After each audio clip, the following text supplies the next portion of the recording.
everyone, and welcome back to Carl's Conversations. This is always the safe place to have difficult conversations. We are right in the middle of the Black Excellence Showcase. This started several years ago on a different platform, and every year during Black History Month, I would do the Black Business Showcase. But there's something about this year that we in 2025, and it was determined that February just was not enough to contain all of the excellence that we see in the many, many different areas of business and ministry, of arts, entertainment. We have so many great examples of Black excellence, so many ways around us. And we don't have to look to Hollywood. We don't have to look to Broadway. We don't have to look to social media. I would challenge each one of us who has eyes on us right now. Look to your left and to your right. Look into your community centers. Look into your churches. Look into your workplace.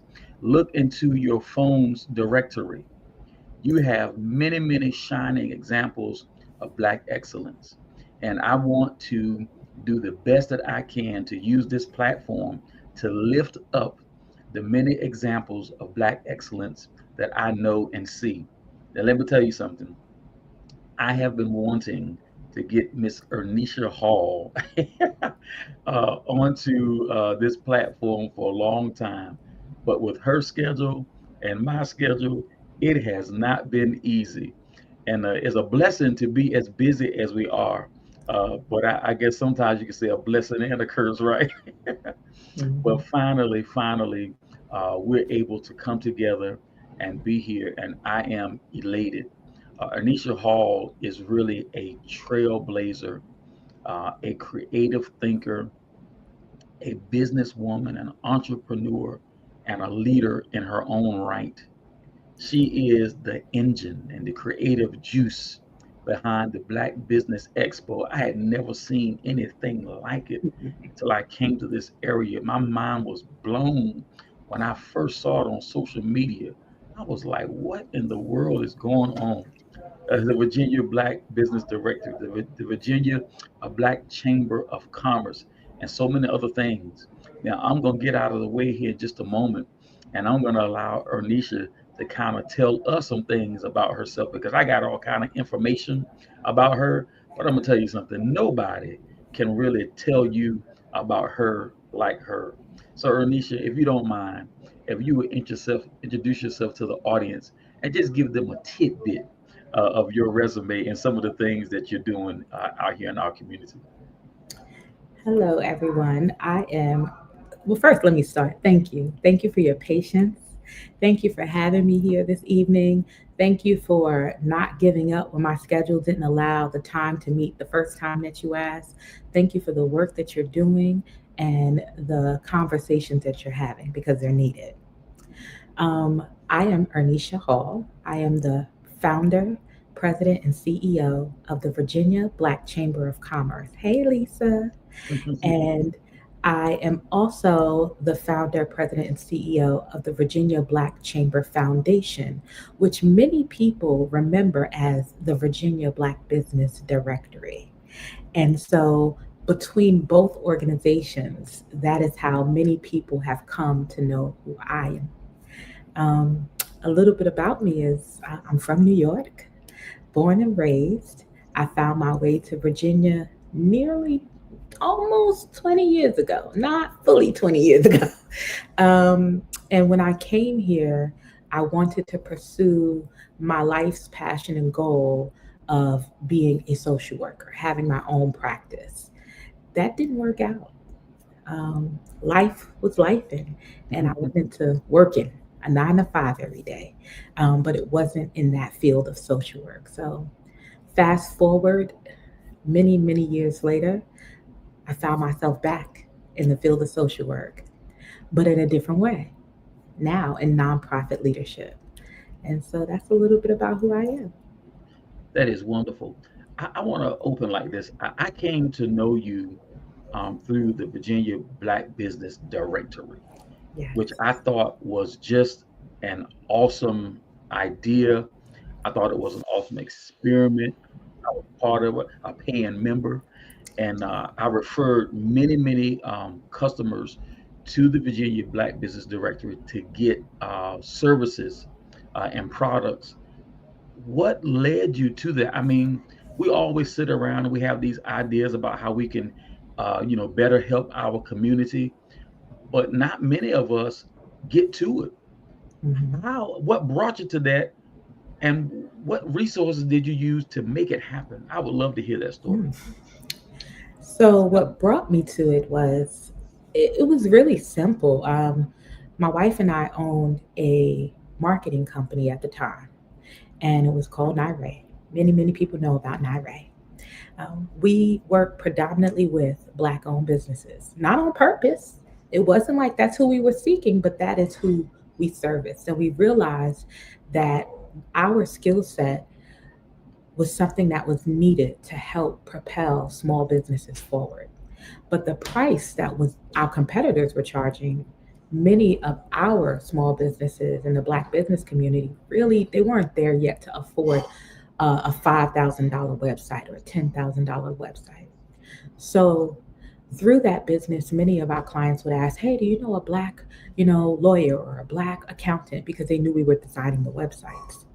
And I said to Tracy one day, "We should start a directory." At first, she said no. She said, "No, absolutely not. We don't have the time, the bandwidth, none of that." And then January of 2020, I have a friend, Michelle Riddick, you know her. We were on the phone one morning and I said, "Michelle, should I do it?" And she said, "Yeah, girl, you should do it." You know how Michelle's one of those friends that you don't get advice from because she is going to support you. She's going to cheer for you. She's going to, honestly, she makes me believe I'm Superwoman. Mhm. Um, and so she said, "Do it." And I'm like, Trey's asleep right now. So we on the phone talking about it. Once we hung up, by the time the end of the day came, I had already launched a website, a mobile app, registered the business on the SEC, got an EIN number. Everything was done in one day. Um, and the tools I used were my own skills as a graphic designer, a web designer, and I learned how to build a mobile app. And that's really how it started. When you said you had done all that, that's what I was going to ask you. Where did you get that skill set from? But you had already gained that skill set before you uh, went into that portion of what you were doing. That is I am great. self taught. What? Yes, many people don't know it, but I am self taught. Like, my dad used to build computers from scratch. There's things that I learned from him in that aspect, but for learning graphic design and learning how to design websites and mobile apps and things of that nature, it almost came to me so naturally, like it was a skill that was laying dormant. And I can't draw, I can't color in the lines, none of that, but I can definitely do some things with a computer. Now let me ask you this. Of course, when you start something like that, you need to understand marketing. Well, let me back up. You don't necessarily have to understand marketing, but at some point you're going to learn. When you Mhm. first put this out, whether it was on social media or the website, however you did it, how long did it take for people to start grabbing on and registering? And when you look at from the first day that you went live until now, and what you understood about marketing then and what you understand about marketing now, can you kind of explain that to us? Absolutely. So, well, I had a little bit of a marketing background because I do have a master's in business. So, those are some of the courses that you are required to take, but they teach about the marketing message. That's the first thing. When we launched, it was because of people like you, people like Lisa, people like Michelle. It was the community who spread the word. And so within the first 6 months, we had 800 businesses as part of the organization. 800. And that was such an amazing accomplishment. Fast forward 5 years later, I'm going to say before this new administration, before we've had challenges with the economy, we rose to as many as 1,400 members at one point. And marketing was one of the things that many people pointed out about us. Like, it's your branding, it's your marketing, it's the printed directory, the flyers, the social media. It really, the only thing that's changed about it is we've become more consistent and more strategic with our targeting on each platform. We do it a little different on each platform. Now that's an interesting thing because I'm a social media creator. Once again, Mhm. I've never taken a class, but I'll catch up soon. What I've done is just watch, and I have Mhm. learned that a TikTok audience is different than an Instagram audience, is different than a Facebook audience, is different than Yes. a YouTube audience. I can Hmm. put some of the same material out on those platforms, but the times that I put it out and the responses that I get will be totally different. And you have Hmm. to know how to deal with that, to be quite honest with you. And Hmm. when you work a full-time job and have all these other responsibilities, you don't have always, time to take all the classes that you need to take. You got to learn on the go. What was Hmm. your method in learning the different ways to market on the different social media platforms? Um, Paying attention to the metrics more than anything. So I'm still learning. So learning the algorithm, paying attention to the metrics. So I'll give an example. I just checked my Instagram metrics, and it said my audience, our audience for the chamber, is online Monday through Friday from 6 to 9 p.m. 6 to 9 p.m. They're traveling home from work. They're scrolling, right? Whereas they used to be available on the mornings. So I had to adjust to now posting on Instagram in the evening. Whereas for Facebook, I find I get better traction early in the morning because it gives people all day to see it. But on Facebook, the more you respond to someone's comment under your post, the more people will see it. So I see a lot of my friends on social media who are in business, and they'll get comments. Say you get 10 comments, they've not responded to one comment. What they don't realize, Facebook will start to slow the post down because now you're not interacting with everyone. I have not figured out what time is best for LinkedIn. I stay away from TikTok. We have a TikTok. I was told by my 21-year-old, please stop. Because I'm not actually doing TikTok the way I'm supposed to. So maybe at some point I will learn TikTok a little better. Um, YouTube, I have not touched YouTube. We have a YouTube page strictly for videos of events that have passed. Mhm, And then what's left? X, I'm not on it. mhm. So it's really just, where are our members? Where are our potential members? And what time are they responding? But also remembering to be interactive and spread the love.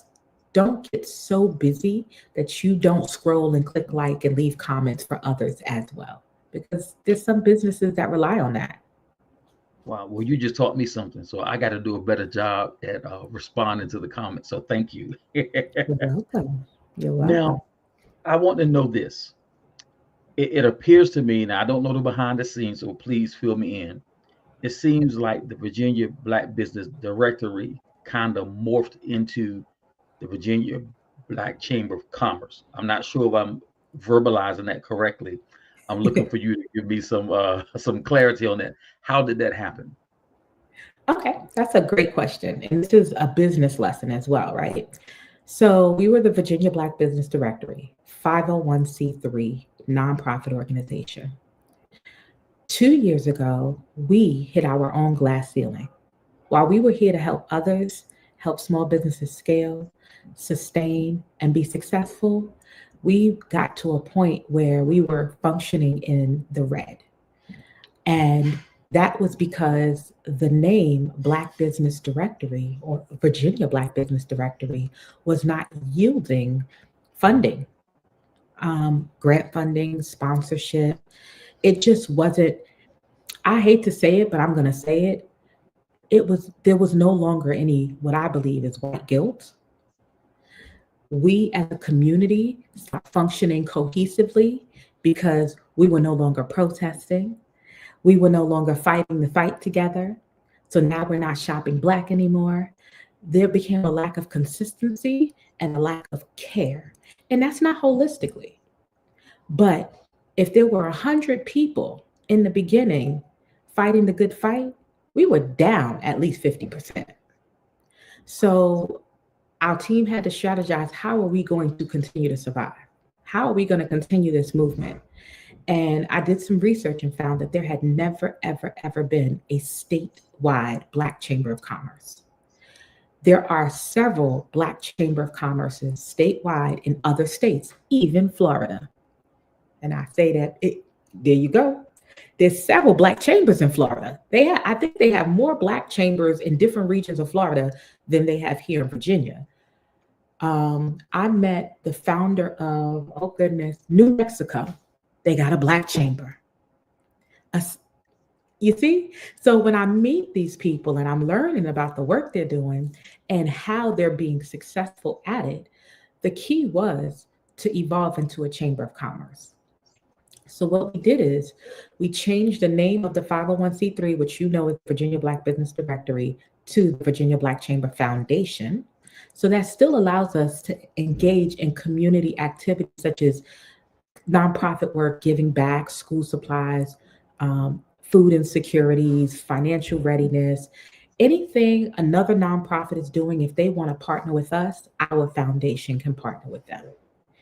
And then the Virginia Black Chamber of Commerce, 501c6 nonprofit, leaned into political advocacy, leaned into government contracting, leaned into access to capital, workforce development.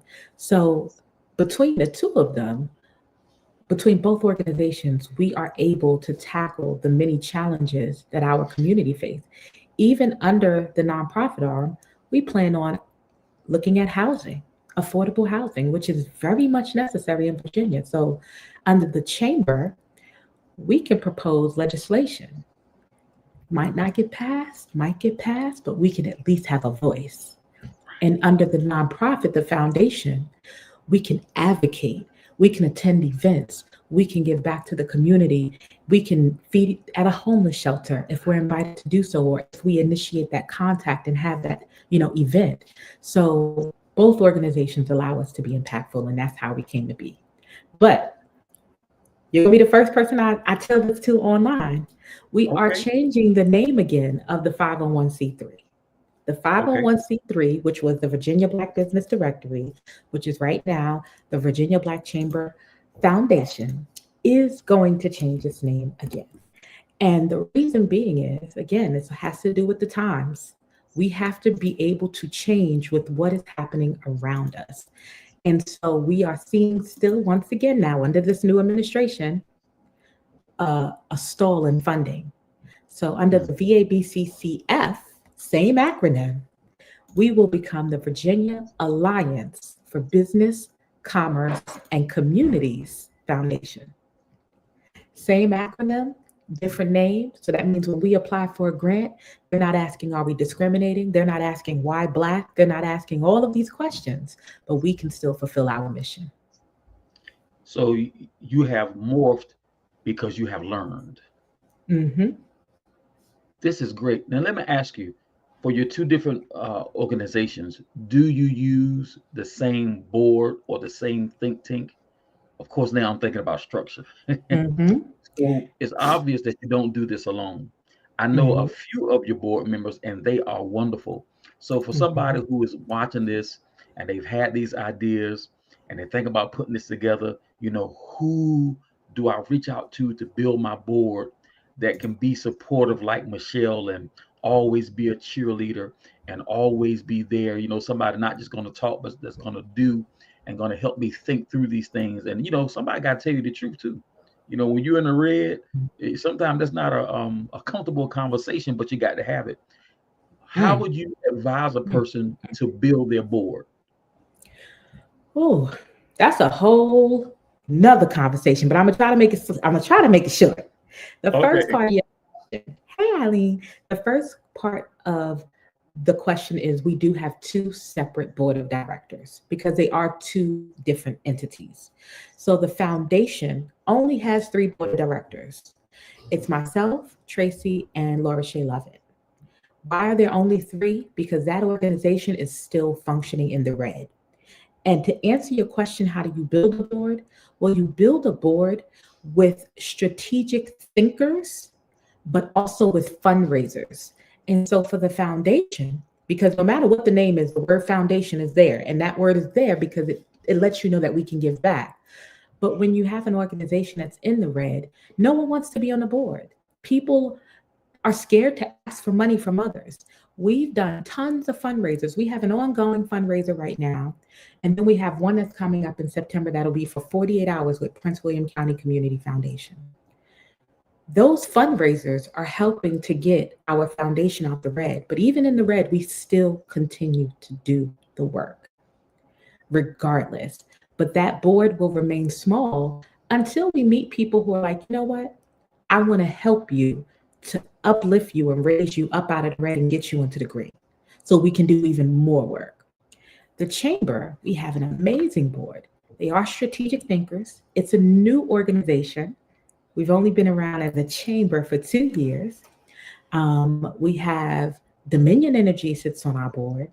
We have a company named Alice Management Consulting. She focuses on a government contracting. We have Henrico Economic Development, the SBSD, Prince William County Economic Development, Creations by Jimmy's Daughter, Accurate Bookkeeping Solutions. You know, you got to have somebody to watch the money. Yes. And Socially Savvy with Chanel. Then we also have Tracy, who's our executive VP. And she's one of those people that cross the T's and dot the I's. She makes sure everything is in line. But with all of our board of directors, and then we also have an advisory board, we are able to grow as a chamber and continue to pour into our members to help them and their businesses remain successful. But the bottom line that I learned, when you are building a nonprofit, interview and be direct, be transparent and direct. The role of a board of director is to ensure that that nonprofit has money to function, to ensure that that nonprofit is following their mission, their vision, their purpose, and their promise to the community. And if you have people on your board that are not ready to do all of those things, not just some, not just bits and pieces, because guess what? We're all businesses at the end of the day. You cannot function without revenue. And if you don't have a board that understands that and is willing to fight for you to continue to be successful, you have the wrong person on your board. You know what? I feel like I need to pay you for this because I'm getting all kind of good information. I got to sign up for some of those classes, right? And I want to talk to you about that too. I know that you guys offer so many professional development opportunities and so many networking opportunities. Can you take some time to talk about, number one, the thought behind these opportunities that you offer, and how we can get connected to take advantage of some of what you offer? Okay. So how you can get connected, I'll answer that first. It's easy. Visit our website, www.vablackchamber.org. That's the easy part. We have our events and our programs. There you go. The thought behind it is talking to business owners and talking to nonprofits, learning what it is that you need. Even speaking to you right now, if you're telling me you don't necessarily have the time to take some of these webinars and these courses, but you want to, maybe that means we need to offer some on-demand opportunities, which we do have. In our member portal, many of our webinars, if you register, well, honestly, even if you don't register, many of our webinars, if you are a member, you will see in the member portal. And that is something you can watch on your own time. We find out through one-on-one conversations, through events, from our members, from the community, from our business leaders, what it is that small businesses need, and we develop programming to support that. Wow. The way that you think, it is really amazing to me. What drives you? What is it that makes Ernisha and the brain trust of what you're doing, what is it that make you all go? Because it seems like you're very well streamlined to keep understanding this is the direction that we're going. This is the community that we're trying to help. These are the things that we're trying to offer. What gets you there? What is the driving force? The people who support us, the people who are able to talk about their wins, the success stories, the testimonials, the fact that I woke up with a vision and I continue every single day to see someone, even if it's one person, continue to win from that vision.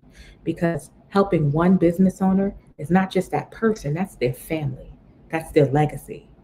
And that's what drives me. There was a time, and I'm not going to sugarcoat it, there was a time where I spent more time focusing on the members we couldn't get, the people who talk bad about me, the rumors, the negativity, the denial letters for sponsorship, the denial letter for grants. I focused more on what wasn't happening, and it really, really started to tear my soul apart. It really, really, I was definitely not doing well at one point emotionally. And I had to remind myself, lean into what is, be grateful. I started to pray in the morning.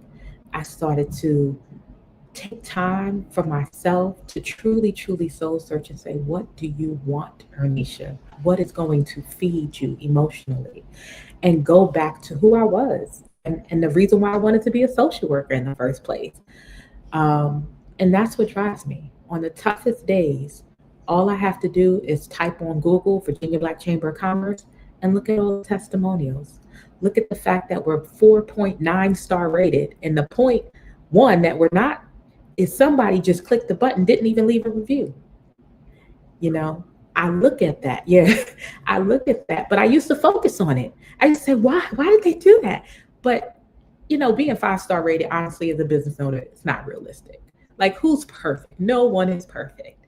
But on the tough days, I continue to push through because I think about people like you. I think about everyone who's watching, who's left a comment. We are making impact. We are making a difference. And we are inspiring others to start businesses, to continue in their business, and to push forward. This is great. So I'm gonna deal with this before I go to the next one. If I'm a startup business, or maybe I've been around, but I've been sputtering, and I run Mhm. across this interview, and maybe I think that the Virginia Black Chamber of Commerce has some tools that may be helpful for me. How do I even approach you guys and say, listen, this is my business. This is what I'm trying to do. I have not been successful. Where do I even start? How does a person approach you with that conversation? Honestly, they just call or email. Now, let me remind everyone, we are a business. Although we are nonprofit, nonprofit does not mean no profit, and that's for every nonprofit out there. We are a business. So that means you become a member, you invest, right? And the smallest investment we ask for is 150 a year. And then you send us an email. You can do this first. You can email us first or call us, and we'll talk with you about what we can do for you, learn about what your needs are. But that's what you would do as a small business owner. Communicate with us, tell us what you need and what you want, and then we will let you know how we can assist you. Thank you. Um, I was looking at Lisa's comment.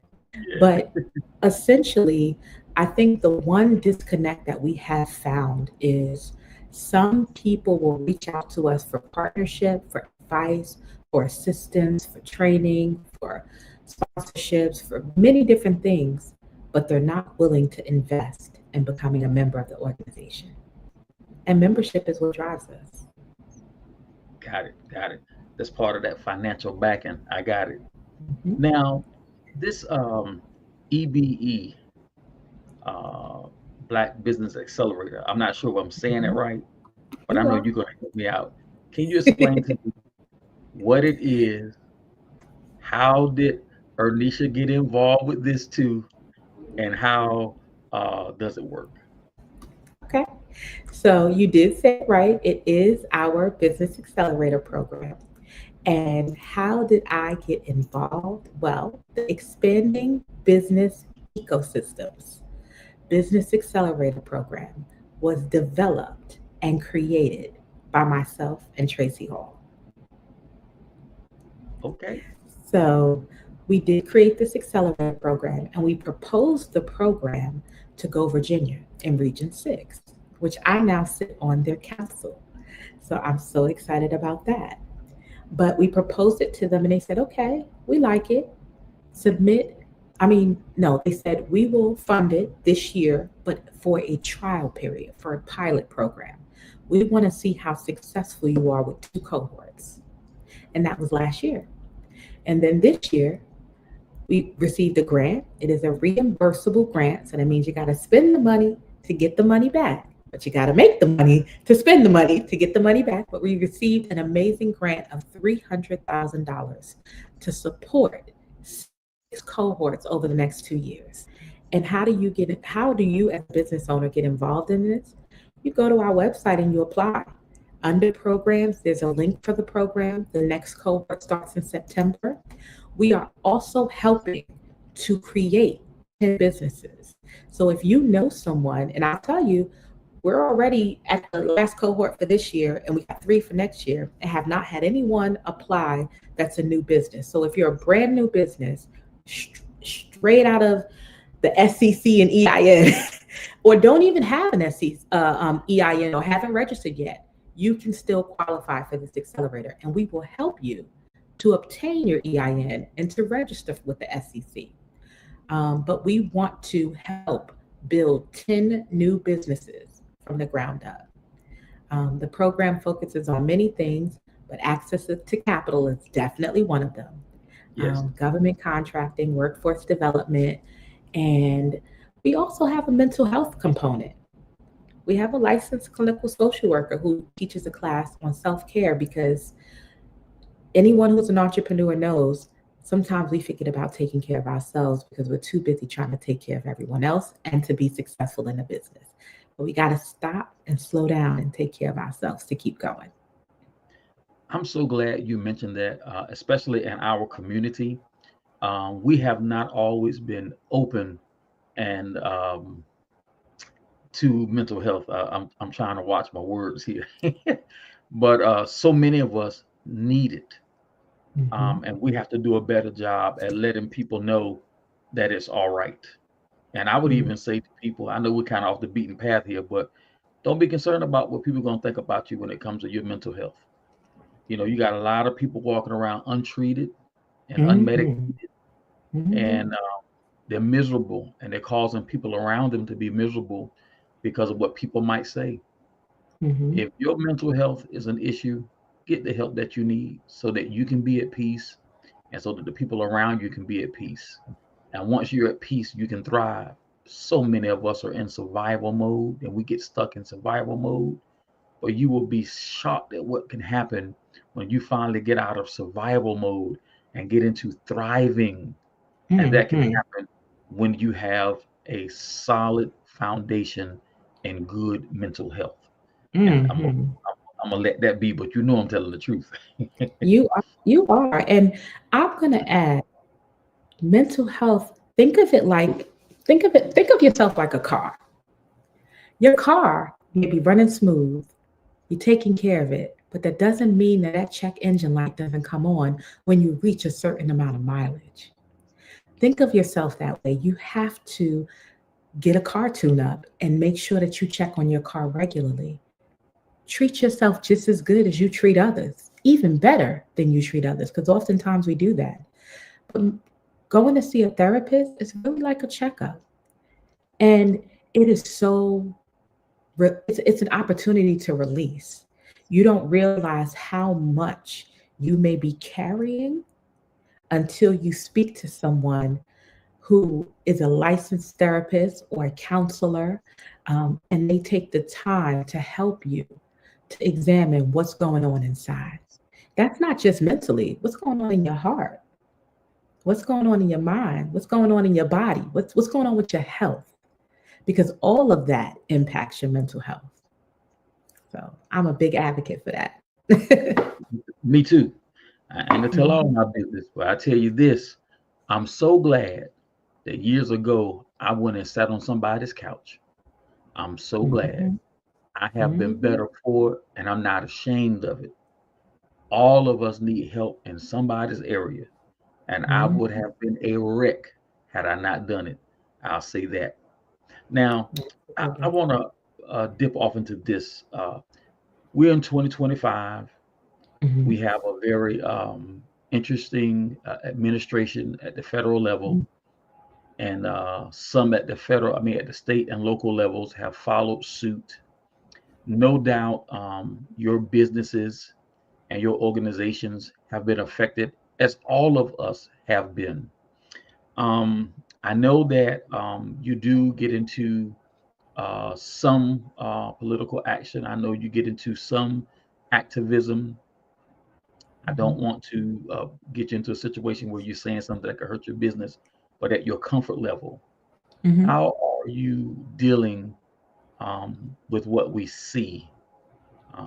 A lot of people are being affected by the change in policies as it comes to mhm, Medicaid. We see proposed changes in voting. We see tariffs having an effect on our stability of our economy.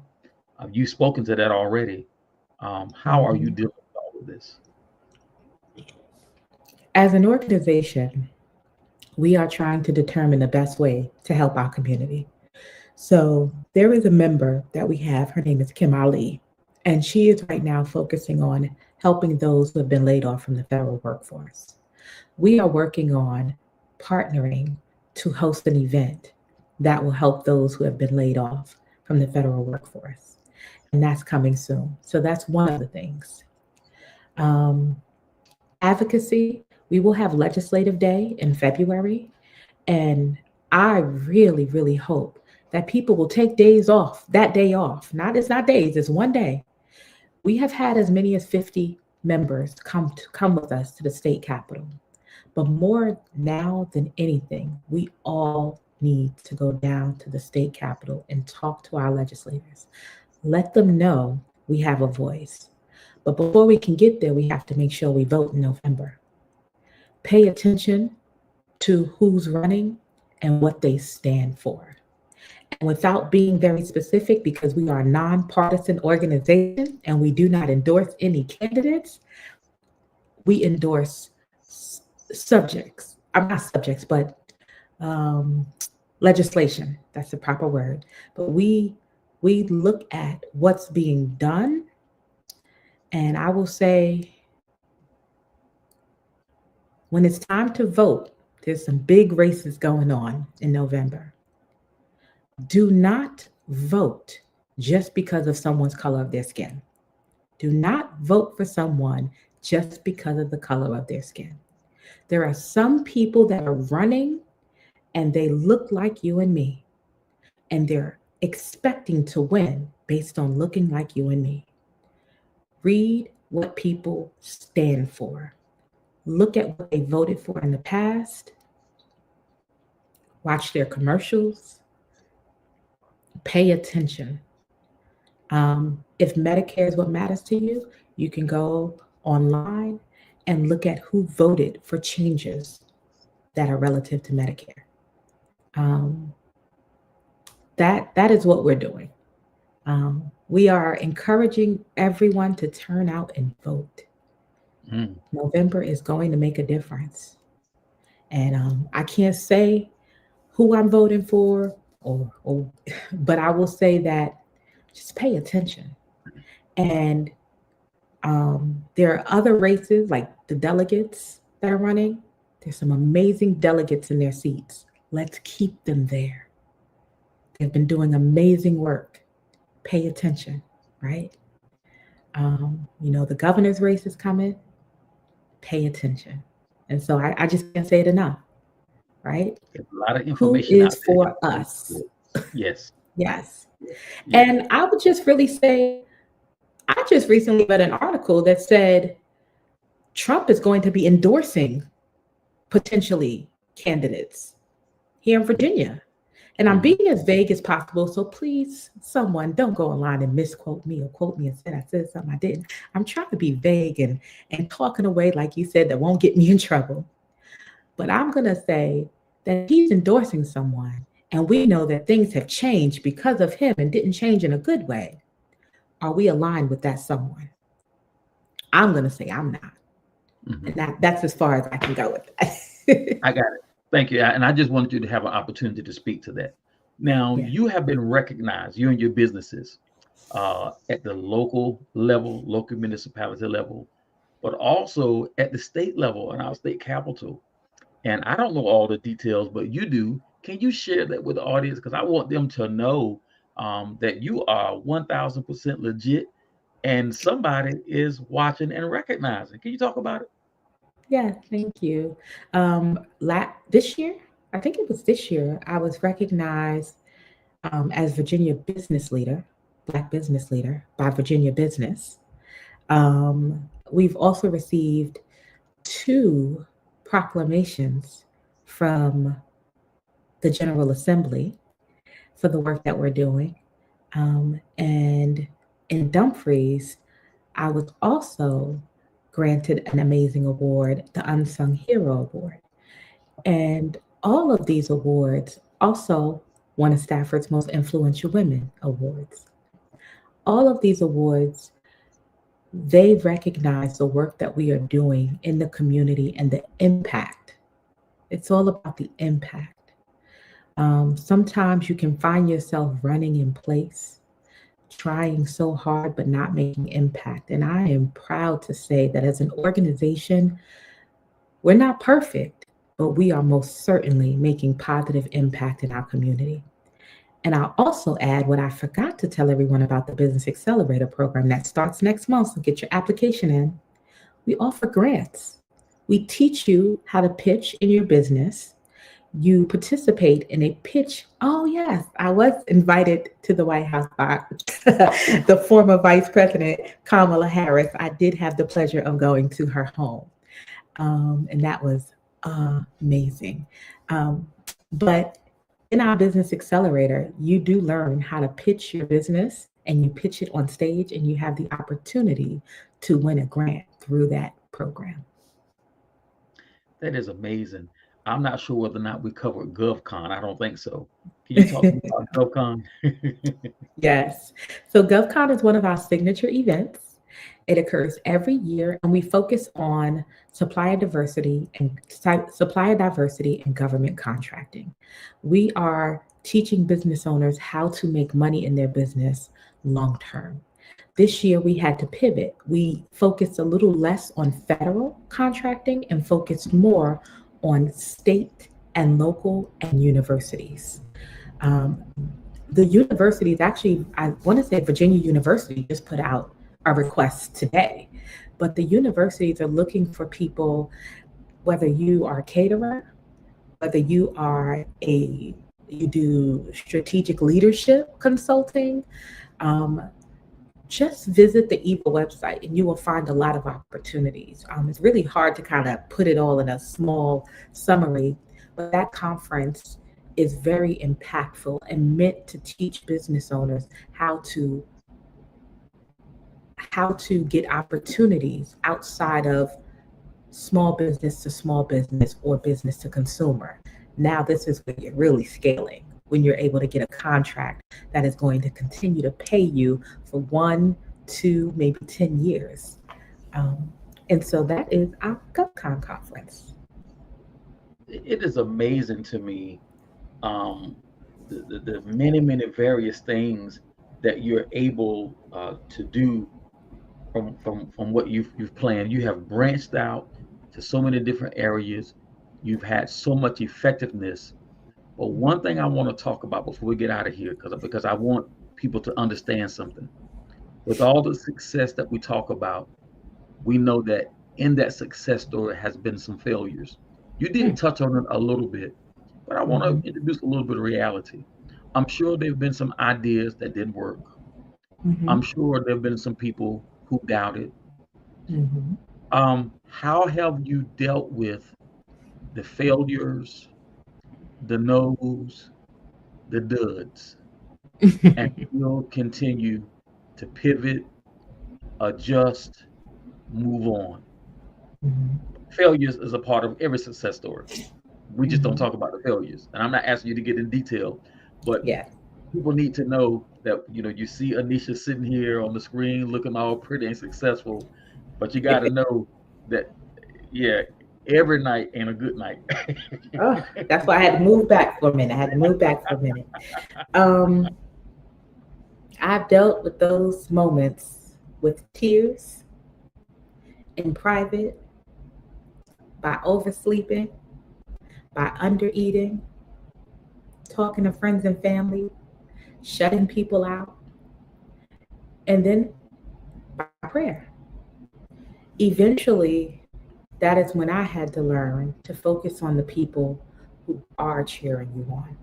Focus on the people who continue to support you. Focus on the people who are willing to say yes, who are willing to collaborate, who are willing to be a member. Focus on those who believe in the mission and believe in the organization. I had to just put the naysayers and the negativity aside and say to myself, watch me work. Watch me work. Mm, And they'll be back. For some of them, they'll be back. And I will welcome them back with open arms because that's this is why there's forgiveness. yes, yes. You know, we say that. I'm not sure how much that gets taught in the business schools, but I mean, it's good to know who's done what. But Mhm. in this life, I've learned you got to learn how to forgive. Who was your enemy yesterday or your doubter yesterday could very well be a very strong ally today and tomorrow. Mhm. And Holding a honestly, grudge doesn't always do well in business. one thing that I did notice though, and I had to have this thought, I had to process this, is where we as a community sometimes fail in our business relationships is that we believe everyone that we do business with is supposed to be a friend. Everyone is our sis or our brother or something of that nature. There has to be that fine line. When you're an entrepreneur, oftentimes you become so chummy and you blur the lines that the moment there becomes conflict in the friendship or even in business, it impacts both relationships. And so I am learning to separate that and no longer blur the lines. I'm learning to build great business relationships and partnerships and stand on business, but separate that from friendship. Wow, that is a lesson. That is a lesson. Listen, we're going to begin to wrap this up. Once again, I'm so thankful for you, Ernisha, for saying yes to the interview. It's been a long time coming for you and I. I have admired you. Tisha and I have admired you and Trey for quite some time. Y'all Thank have you. been quite stable in our community. We've seen you guys so many times out on the social and the community scene. We have invited you all to functions that we've had, and you've been there. You have invited us to functions that you had, and we've been there. And I think we've both been invitees to other folks' functions, and we've been there. Mhm. And it has been a blast to be supportive and to also be supported. And I am proud to say that you are absolutely a shining example of Black excellence in this Northern Virginia community and beyond. I know that you Thank are you. known well beyond the Northern Virginia community, but this is where I came to know you. And Mhm. so I want you to take some time. Maybe there's something that we did not get a chance to go over in this interview that maybe you want the audience to know, whether it be about you or about your businesses, anything that you may want the audience to know. I want to give you an opportunity to talk about it. Thank you. This was amazing. I absolutely enjoyed this moment. I want everyone to know that August is National Black Business Month. National Black Business Month for August. So, if you can and it's within your means, support a Black business every day, not just in August, not just in February, but every day. On August 18th, which is Monday, August 18th, we will be hosting our regional link up, and it will be in Fredericksburg. We just had one in Fairfax, we had one in Roanoke. In September, we will be in Virginia Beach. But for August, for National Black Business Month, we will be here in Fredericksburg, and we want you to join us. You also can find that we are preparing for our annual gala. It is our fifth year hosting our Virginia Black Business Awards. It is our annual gala, and we want you to nominate because voting will open up soon. The gala will be December 13th, so save the date. Saturday, December 13th. We did move it. It was originally in October, but it will now be Saturday, December 13th, and it will be held in Richmond.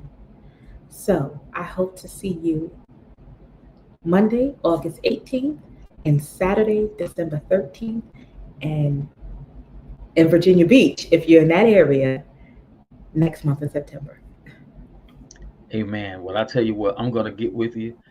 The December date, I'm probably gonna be traveling, but this August and September, Tisha and I are gonna do our best to be supportive.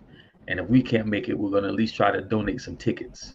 So if we Thank can't you. make it, maybe we can make it possible for someone else to do so. I really want people to lock in with Ernisha Hall and Trey Hall and everything that they're doing, the GovCon, the Virginia Black Chamber of Commerce, the Virginia Black Business Expo. Lock in, be a part of. Make sure that you join. You want to be a part of the Virginia Black Chamber of Commerce. Get your membership. Take advantage of what they're doing. This is very important. All right. And I want you to lock in with Carl's Conversations. If you have not already gone to YouTube and liked and subscribed to Carl's Conversations, what are you waiting for? Don't you know the algorithm it works on numbers? Come on now. Go on Facebook, do the same thing. Go to TikTok, Yes. same thing. Come on now, y'all help me out. I'm trying to do what's good and right. So come on and let's be supportive of one another. Ernisha, this has been an absolute pleasure and an honor. And I'm gonna chase you down again. Hopefully, the first part of next year, I'm gonna get you back because I want to talk to you after you've done the December event. So I'm Okay. gonna get with your people, and I'm going to try to schedule something for January because I want to do a follow up as people will come to this, whether in the live audience or a playback. I'm sure they're gonna want to follow up, and I Mhm. want to be able to report some real good stuff for the Accelerator program that's starting here in September, and I may be part of that one, and also for the events that you're having, and so we'll try to do something in January to follow up. All right. All right. Thank you so much. All right, y'all. This has been another edition of Carl's Conversations and the spotlight, the showcase of Black excellence. Next week, we have another great episode. I'm not even going to mention it right now, but just stay tuned.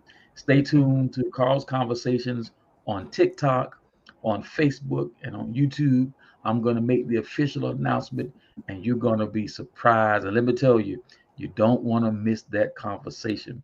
Just like we had a good time here tonight with this dear lady, Ernisha Hall, I got something for you hot next week. All right. So y'all stay, y'all stay tuned. I'll put out the notification. Ernisha, thank you so much. We Thank appreciate you. it. And we will continue to support everything that you're doing. All right. All Thank right, my you. dear audience. Until next time, y'all be blessed and make sure you tell somebody about the Virginia Black Chamber of Commerce. Make sure you tell somebody about the Virginia Black Business Expo. And make sure you tell somebody about Carl's Conversations. All right. Bye bye for now.